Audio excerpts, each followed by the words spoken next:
Zikomo.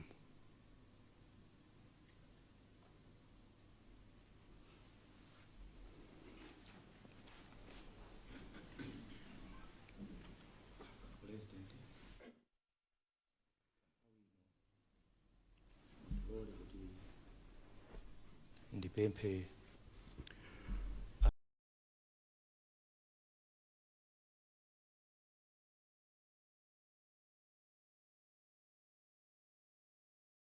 has been found,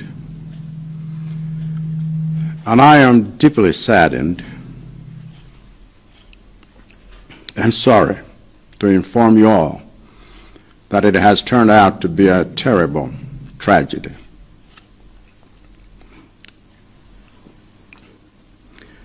The search and rescue team has found the aircraft near a hill in the Chikangawa forest, and they have found it completely destroyed with no survivors, as all passengers on board were killed on impact. Words cannot describe how heartbreaking this is, and I can only imagine how much pain and anguish you all must be feeling at this time, as well as how much pain and anguish you all will be feeling in the coming days and weeks as we mourn this terrible loss. I also know that going through a terrible loss like this makes us feel helpless and lost, as death has a way of reminding us that we do not have control over so many things that affect our lives and those we love. We feel helpless because we know that the people who perished in this tragic and terrible accident could have been any one of us. And we feel helpless because a day like today reminds us that one day, and any day, death will in fact come for each one of us, and we will be powerless to stop it. That aircraft is an aircraft I have myself used on similar trips, an aircraft that others had used just the day before, and an aircraft that the crew had just operated successfully just hours before. And yet, despite the track record of the aircraft and the experience of the crew, something terrible went wrong with that aircraft on its flight back to Lilongwe, sending it crashing down and killing everyone on board, and leaving us all devastated and asking ourselves questions whose answers cannot take away the pain and the helplessness we feel from this loss. I know that it is natural for the pain and helplessness this tragedy causes to make us feel angry because we feel hurt and wounded. And I want you to know that I understand these feelings because I feel them too. So because we are all feeling these things, it is important that we comfort each other now and in the weeks to come as we mourn together. Dr. Saus Klaus Chidima was a good man, a devoted father and husband, a patriotic citizen who served his country with distinction, and a formidable vice president. I consider it one of the greatest honors of my life to have had him as my deputy and counselor for the past 4 years. And his passing is a terrible loss to his wife, Mary, his family, his friends, his colleagues in the cabinet, and to all of us as a nation that found his leadership and courage a source of inspiration. And I know that even the others who were on that flight were men and women of honor who served their country with distinction and whose families are left with broken hearts today. I'm profoundly sorry to all of you for this terrible loss. And I pray to God to comfort us all and to bind up our wounds as we mourn together as one nation under one flag. I want to thank Commander Peary and his MDF team for working through the night under difficult weather conditions to find the remains of our loved ones. The MDF is already in the process of bringing the remains to the Capitol. And later today, my office will announce the arrangement that has been made for laying our beloved Vice President and the others to rest in a dignified manner, worthy of the cherished place they had in our lives and in our nation. I must also thank all former presidents of Malawi for the solidarity they expressed to me when I called each one of them to inform them of the terrible news, because it is in times like this that we must stand together as one people.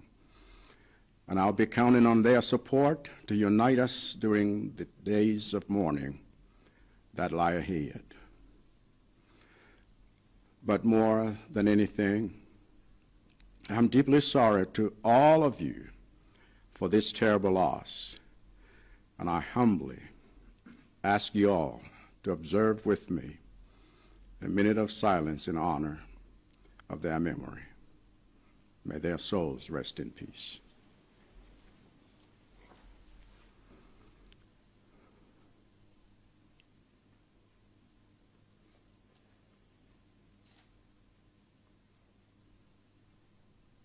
Amen.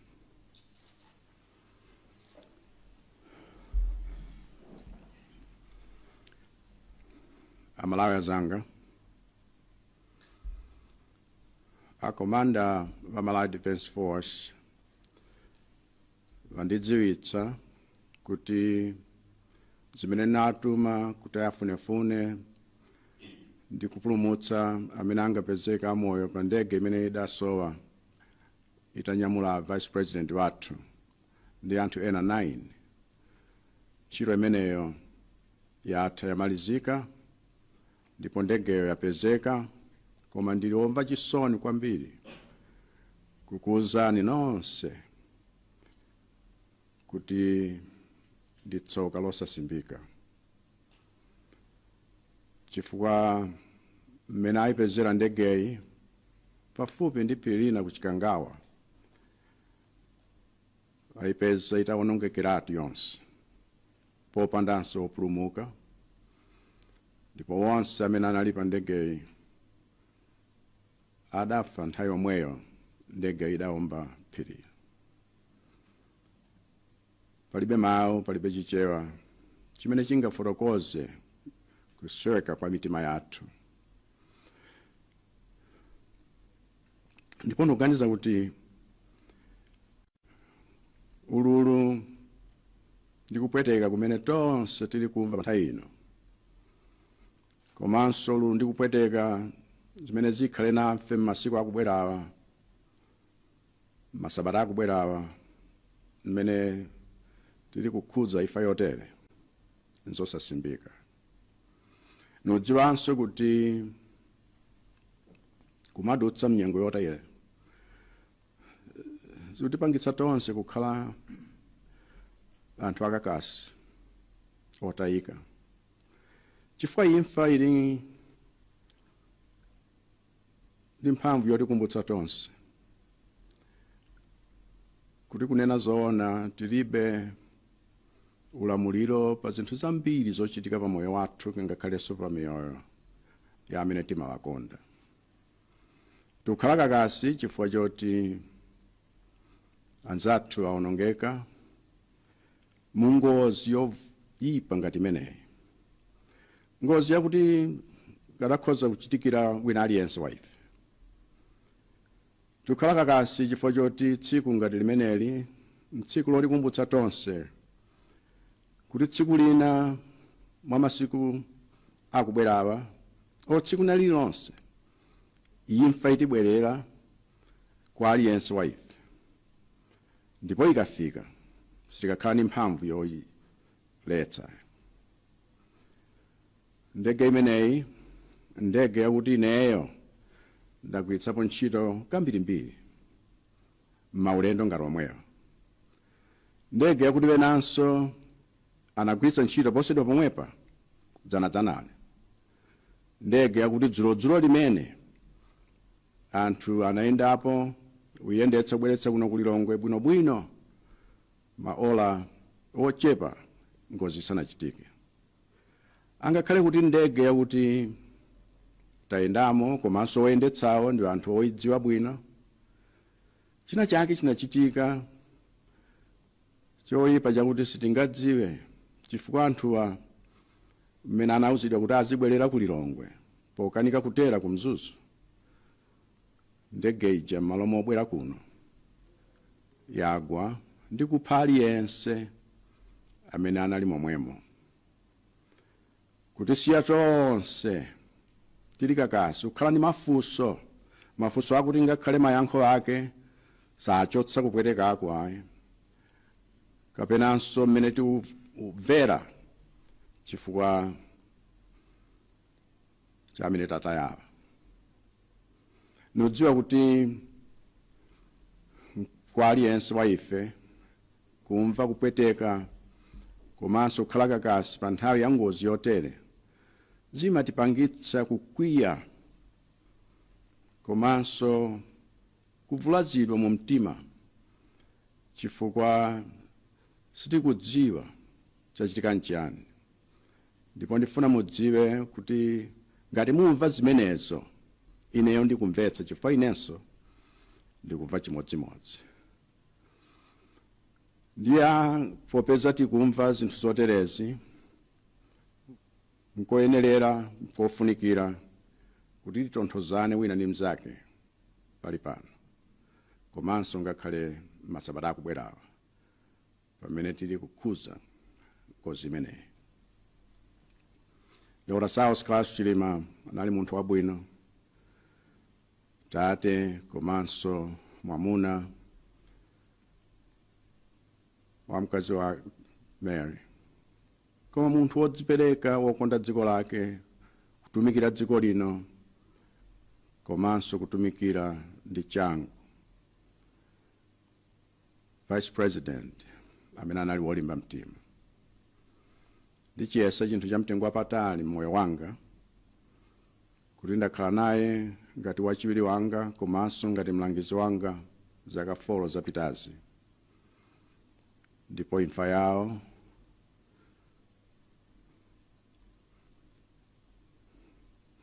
ndi ngozi yoopsa kwambiri. Tatayika, kupasuka, Mai Mary wapasuka, banja lawo lapasuka, abwenzi wake apasuka, wonse amene timagwirana ntchito amagwirana ntchito mkabineti wapasuka, tonse ngati dziko la Malawi tapasuka chifukwa utsogoleri wawo ndi kulimba mtima kwawo kumatitakasa tonsefe. Nudziwa kuti ngakhale bena amene anali mndege imeneyi ndi amayi ndi abambo aulemu wawo amenenso atumikira dziko lathu moyenera ndi mwachidwe. Mabanja wawo nawonso apasuka, mitima yawo yasweka lero. Ndipo ndili ndi chisoni kwambiri kwa inu nonse chifukwa chakutaya okondedwa athu. Pemphero langa kwa Mulungu nlakuti atitonthoze tonse komanso kuti zilonda ngati izi ndiye khawa amene akhoza kuchiza pamene tikukhuza imfa zimenezi ngati mtundu umodzi pansi pa mbendera imodzi. Tithokoze akomanda Phiri komanso timu yawo ndi wonse amene athandizira kugwira ntchito ngakhale usiku wonse munyengo yakuti inali yovuta kwambiri kuti apeze kumene kwagwera ndegeyi kumene kwafera okondedwa athu. Pali pano asilikaliwa ali kalikiliki kuti abweretse mitembo ya abale wathu kuno Capital City, ndipo mmene tikumaliza tsikuli tilengezanso mmene zonse zikhalire kuti abale wathu a vice president wathu ndiwe nawo tiwayike njira yowalemekeza poona zikuluzikulu zimene achita m'miyoyo yathu komanso m'moyo wa dziko lathu lokondedwa. Ndifuna nthokoze kwambiri president wonse wopuma amene ndawalankhula komanso aliyense wa iwowo apereka mawu ndi malangizo otsimikizira kuti tili limodzi mu imfa izi. Chifukwa ntawayimbira aliyense wa iwo nsanalankhule ndinu nonse ndinatsimikizira kuti ayambe kukhala wodziwa za nkhani imeneyi. Chifukwa mu nthawi ngati ino ndi nthawi imene tonse tiyenera kuyima limodzi ngati anthu amodzi, ndipo ndizidalira iwo onsewa ndi sapoti yawo kuti atiluzanitse tonse kukhala limodzi pamene tili kulira maliro a abale wathu okondedwa m'masiku akubwerawa. Koma koposera ichi ndili ndi chisoni kwambiri kwa inu nonse chifukwa kupasuka uku kwakhudza tonse, ndipo modzichepetsa ndili kupemphani kuti kulikonse kumene mungakhale tengani mphindi yakuti mukhoza kulemekeza anzathu amene apita.